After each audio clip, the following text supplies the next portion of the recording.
Welcome to the Arclight Battery, your power source for all things Warcraft Rumble related.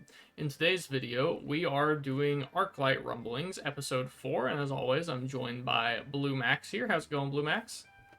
Doing well. How's it going, Minnie? Oh, pretty good. Can't complain. We're pushing PvP. The season's been a lot of fun so far. Um, Having a good time. So, Awesome. Same. we are going to talk about repeatable PvE content, so dungeons and surges, and Onyxia in my half of the video. Blue Max's half of the video is going to be PvP related and how we are preparing for raids. So I really think this is going to be a good podcast. Lots of good discussion points here. Really looking forward to getting into it. So without further ado, let's just start. Let's talk about surges first, as well as dungeons. So dungeons. How do you feel about them? Because for me, I like them. I think they're good, but there's not a lot of good rewards from them. It seems like once you get high enough in dungeons, the rewards just kind of stop. Like it's super hard for players, especially free to play players, to progress far enough in the dungeon for the Arclight rewards to matter. So what are your thoughts on that? Well, I agree, and especially since dungeons often, when I was pushing to get all gold valor slots for my leaders, you often had to do many valor slot rerolls per cycle, and so with those rerolls costing 250 Arclight energy, it doesn't take many rerolls at all before you're basically getting no rewards. You're not getting ahead by actually completing the dungeons. And 150 gold in the scheme of things is a pretty negligible amount. So yeah, honestly, I don't do them. I hardly ever do dungeons. I'm at level 25 with most of my leaders. Yeah. Um, I think for me, I'm also in that boat. Most of my leaders have mhm, gotten full gold slots, and then I just stop on them. And I could be doing them to get Arclight energy, and I probably should be doing them. Um, However, they just don't seem super fun or super like repeatable. I guess I know they are mhm. repeatable, and I should be doing them, but it almost feels like a chore rather than something you get to do for fun. And I don't know what Yep. makes me feel that way. Uh, I guess maybe like the relics aren't all fun. Like you should get to go into a dungeon every week and do something cool and new, but it's kind of like all the same. There's only a couple of good relics, like the single target lifesteal relic you want all the time Mhm. because you can just cheese Mhm. things with fire elemental, or Mhm. the ones that spawn extra units when you do things. Those are kind of fun, but it doesn't seem like the other ones that are supposed to encourage other types of gameplay are doing enough to actually encourage it. What No, I agree. It you I think you pegged it. It feels like a chore, and I play Warcraft Rumble to get away from chores, to get away from responsibilities. So I want to do them as little as possible, and so that's kind of where I am. Mhm. So there's also a way to farm Arclight energy in dungeons, or I guess there should be. So you're supposed to be able to do the first two levels of a dungeon and then Hmm. stop. And then a month Hmm. from now, when that family rotates back into the dungeon, then Hmm. those first two levels will be reset and you can get Arclight energy from them again. That's something all Right. players want to be striving to do. That's something I should be doing as well, but it's hard to test, um, you know, when you have to wait a month to do it. But I would encourage doing it or at least trying it. Make sure you're not missing out on Arclight energy. Um, Missing out on Arclight energy is very bad for your account's progression. Getting as much as you can Yep. is crucial. I know that for some free to play players, it doesn't seem like it. That would be what's holding you back is Arclight energy, but Arclight Hmm. energy is your main resource in this game. It's not gold. Arclight energy is how you upgrade your units, it's how you reroll your slots. It just does so much for you that you don't realize how much you need it until you don't have any, and there's no other way to get it other than And there's no swiping your credit repeatable card. way to get it. Yep. Yep. Yep. Yep. I'm in the boat of 9 epic cores and 25,000 Arclight energy. Man. Yep. Well, you can use 3 of those. Yep. Well, But I'm just holding on to them until I know what I want them for. yeah, absolutely. I think that has to do with the raids, which we will talk about in your video. Yes. So I'm Yes, excited to we get will. into that. Hmm. So let's go on to Arclight surges. We Okay. all know why they're there. They are a repeatable form of content that is designed to give players gold, and it does that. However, Yes. it's not fun. Um, it's also not quick, especially if you've been like if you just don't know all of the units and how they flow together. Um, Hmm. some feedback I gave in beta is that Arclight surges were fine, but only the ones that had a modifier and you could pick your team. I know they want the dual faction surges in so that players can experiment with units before they actually buy them. Hmm. However, they are not fun. They're honestly awful. They also feel like a chore, which maybe that's a little Hmm. rough, but I think if anything feels like a chore in this game, it's definitely surges. And dungeons are better than that, but not by a huge margin. Um, yeah, I've already forgotten to do some of them just because I look at them and I'm like, I'll do that later. This isn't something I actually want to be doing right now. Yep. What are your thoughts, Yep. Max? Well, look, I'm not parroting you just to parrot you. That's exactly how I feel. I do enjoy. I think it's a Dragon's Horde, where you just get the gold mines regenerate constantly. Um, and the reason I like that one is because it gets the surges done faster. That's about it.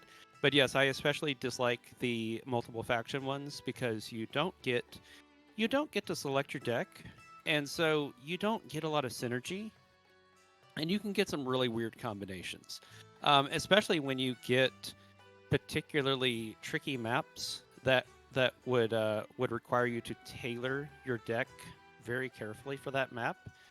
If you get a family specific surge for that one, you know it's not going to be a lot of fun. And I'm thinking specifically about you, Azurus, in Winter Spring, the one where you face the dragon with all the eggs, with the dragon towers and the whelps flying around everywhere. That one can really drag on if you don't have the right, if you don't luck out and get the right deck. Yeah, absolutely.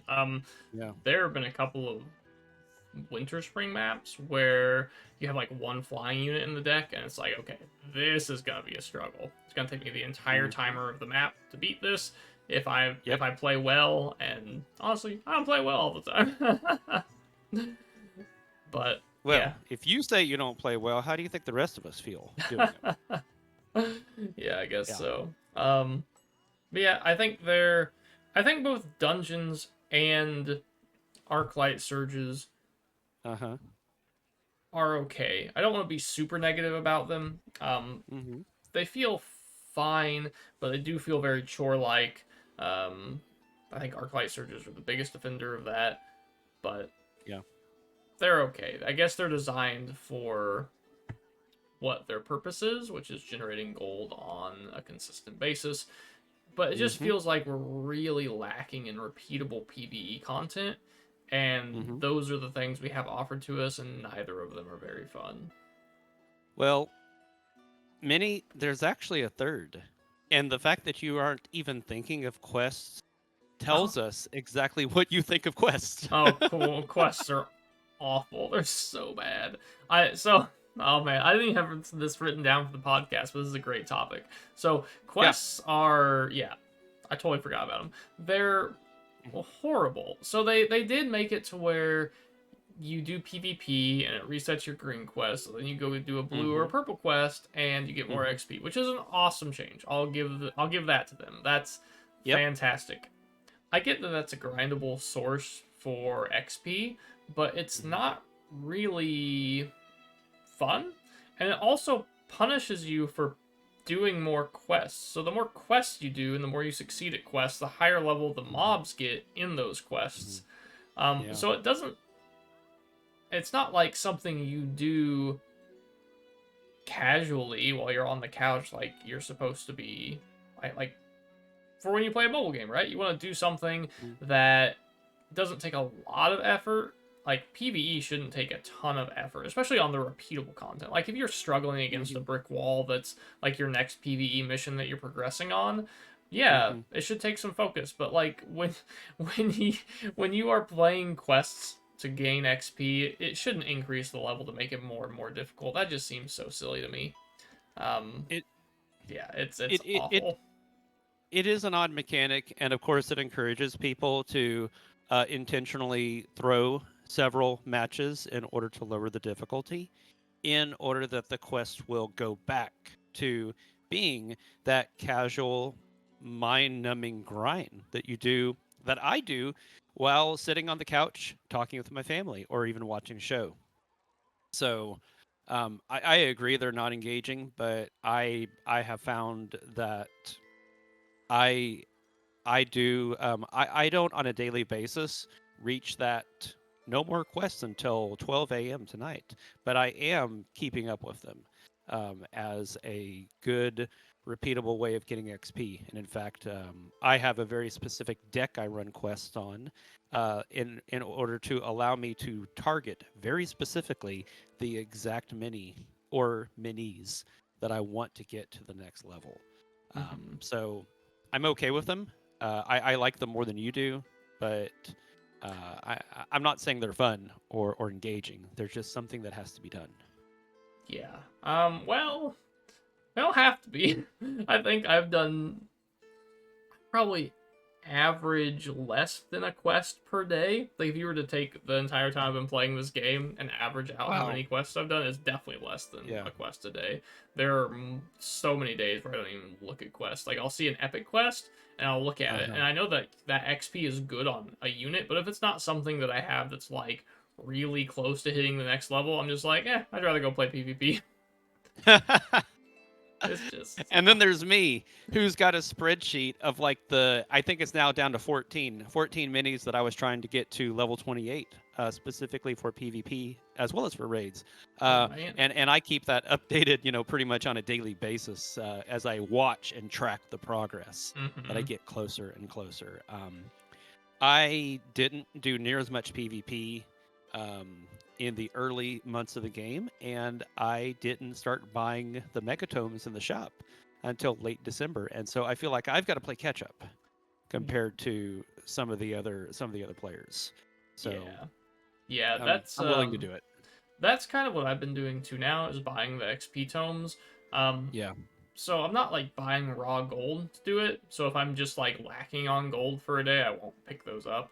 But Hmm. anytime a good bundle comes along that provides gold, I'll save that gold to buy the XP tomes, and Yep. it's worth it, but Hmm. only if you are at a high collection level. If you're a low Yes. collection level, don't bother spending your Do gold on not. the XP tomes. Just buy stars from the Yep. shop and get the units you want. Yep. Yes, absolutely. If you are at a lower collection level, and so I, I always give the number of if you're below collection level 40, don't don't buy the megatomes. Focus that gold on increasing your collection level.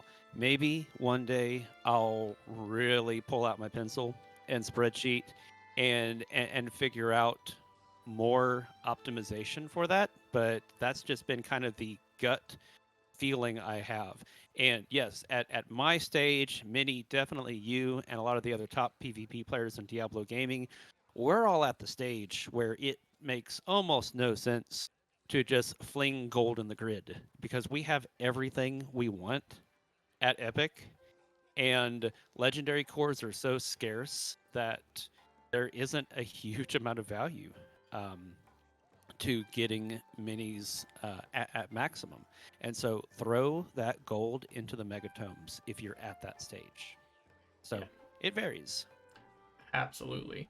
All right, let's go ahead and get into our Onyxia topic. So basically, what I wanted to talk about with this is that they changed how the Onyxia fight worked, and I don't know if change is the right word, but they fixed the bug. So before, what you needed to do was overload the map with units, and Onyxia would stop spawning things other than her whelp eggs, her earth elementals, and the guardians in phase 3.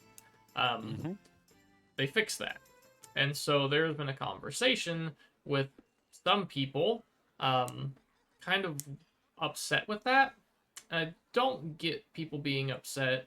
It does suck that you can't take advantage of it anymore. And I think it would be um, less of an issue if content creators hadn't advertised that you could do it, because some content creators, I'm not going to name names, but some content creators were advertising that they could kill Onyxia and made a video about it, and not even realizing that they triggered this bug. They just thought that they finally killed Onyxia, it's so amazing, but Yeah. the bug was in play, which is fine, but then the bug was more widely known, players were trying to do it, some players succeeded, some players were getting close, and then Blizzard changed it, which they should have. I don't see why you wouldn't want to fix a bug, but some players are discouraged because Onyxia is a level 30 encounter. It's meant to be the last thing you do. However, level 30 in this game is very difficult to get to. It's going to take players a long time to beat this mission without this bug. So, what are your thoughts on that, Max? Do you have any opinions on it? I do. I have a lot of thoughts. And I think we have a lot of video footage within Diablo Gaming to indicate that a number of people managed to beat Onyxia without triggering that bug. And so I would say it can be done. So with my own Onyxia journey, I tried for close to 3 weeks before I got her, and the mind-blowing thing is I screen recorded every phase 3 encounter I ever had, except the one where I killed her. Yeah. Yeah. And but honestly, that's because I was just so in the zone. I was so in the zone and so focused on doing the next right thing that I didn't realize that I hadn't done the screen record, and and and I almost, like, after the win, blacked out, and my short-term memory just kind of wiped, and I couldn't tell you whether I had triggered the bug or not. I can tell you with 110% good faith, I was not actively seeking to, but it could have happened. And I can say I've got footage from just the night before where I got within like 2 to 3 seconds of winning, and I definitely did not trigger the bug. So I will say that once the bug was more widely known within the community, we had a lot of players within Diablo Gaming defeat her very fast in comparison to my journey and some other people's journeys.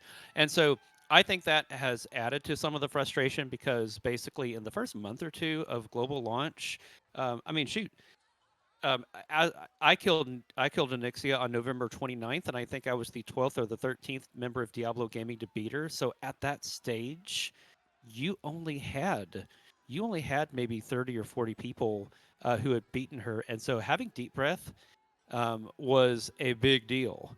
And so as you go into the Arathi Basin PvP, and it's this map that just begs for use of deep breath, and suddenly the number of people that have defeated Onyxia the pool has gotten wider and wider, and it's no longer a surprise. It's no longer a surprise to see deep breath be cast, and so so the spell was becoming more and more accessible to people, and then Blizzard rightfully shut it down to where it's once again a very difficult encounter. And so if you didn't get on that bus, then now you're stuck, and it's going to be a very hard and challenging encounter. So sure, I suspect people are frustrated, but maybe to some degree I'm frustrated that a lot of people, not greatly, but mildly peeved that a lot of people were able to, in a sense, cheese it. So I'm glad, and I've said this on numerous occasions, both in Discord as well as in various streams, that if Blizzard ever gets it to where there's some type of reward structure for defeating Onyxia with other leaders, I will gladly uh, fight her with other families in order to just discover more combinations, more ways to beating her. Oh, absolutely. So in Yeah. beta they had kind of like heroic, where you beat her with every family, and you got, Okay. I believe it was a 500 gold reward, though maybe it was more Mm-hmm. with the Arclight booster. I don't remember, but they took Yeah. that out for whatever reason during soft launch. I'm hoping they bring Mm-hmm. something like that back as well, just like you are hoping. Yeah, Something. being Yeah. able to repeatedly kill her would be fantastic. Absolutely. And I want Blizzard to just focus on the next thing that they need to do in terms of developing the game, in terms of getting raids out. But I also hope that Onyxia is not the last single player highly intensive boss fight we're given. I hope there's more down the pipe. Yeah, I agree. I think more encounters like Onyxia would be good. Hmm. Um, I always have a fear, because I'm always trying to think about other players and not me. Because if they make another level 30 encounter, I will love it. It'll be so good. But that's just Hmm. another thing that players who don't spend a ton of money on the game don't get to Uh-huh. enjoy as well. And so I really feel like there needs to be. I feel like there needs to be different difficulties. And I think the rewards on the higher Yep. difficulties need to be good, but Yep. not unique. So I think that Hmm. Onyxia should be this long phase encounter, just like it is now, but have Yep. like a level 20 version. And when you beat it, you get Deep Breath. And then the level 30 version could give you like 2,000 gold or something, or maybe more, or like a unique skin or something. But I don't know that units should be locked behind things like this. Um, sure, it encourages players to spend money, but that's kind of Hmm. what we're trying to lean away from, I feel like. Um, I know that's not what Blizzard is trying to lean away from, but I just want players to be able to access every portion of the game. Um, Hmm. you just shouldn't have a unit locked behind something that's level 30. And that's my fear for raids, too, because I'm not going to go too deep into it, but if they start at Right. 26 and end at 29, you're alienating a whole lot of players. And these are the big things that you're working towards and developing. It just feels Hmm. like there needs to be something else. Yeah, I love that idea. I love the idea of a raid or a Nixia-like encounter having different stages, different difficulty levels. Okay, you figured out the mechanics and you beat it with these levels. Now, at this level, now move on and do it again. And it makes it more accessible to everyone. And so yes, you know, maybe okay, I've never developed a game before, so I honestly can't say that I know a huge amount about the economics of doing something like that, but I know in my own level of business, the main thing is to win customers or clients and keep them for the long haul. And if you do that, then you're going to win in the long run. And so I think that's the philosophy that Blizzard should be following when it comes to developing Rumble and making it into a long-term success. Is don't do things that are going to drive people away. Yeah, agreed. And I don't know. I don't want to get too deep into it, but it doesn't feel like the game is retaining players very well. But that may be another topic for another podcast. But yeah, that is what I wanted to talk about on my half. We went over Okay. repeatable PvE content and Onyxia, and we're going to talk about raid preparations and a little bit about PvP as well. And that will be on Blue Max's channel. I Yep. promise this time I'm not going to accidentally delete the video. Blue Max is going to record it, That's all right. and we won't even have that issue. But that is all for this episode. Like I said, other half is on Blue Max's channel this time, Mm-hmm. and we look forward to the next podcast. So, see you guys over on Blue Right. Max's channel, and we'll see you guys on episode 5 of Arclight Rumblings. Bye, guys. Bye bye.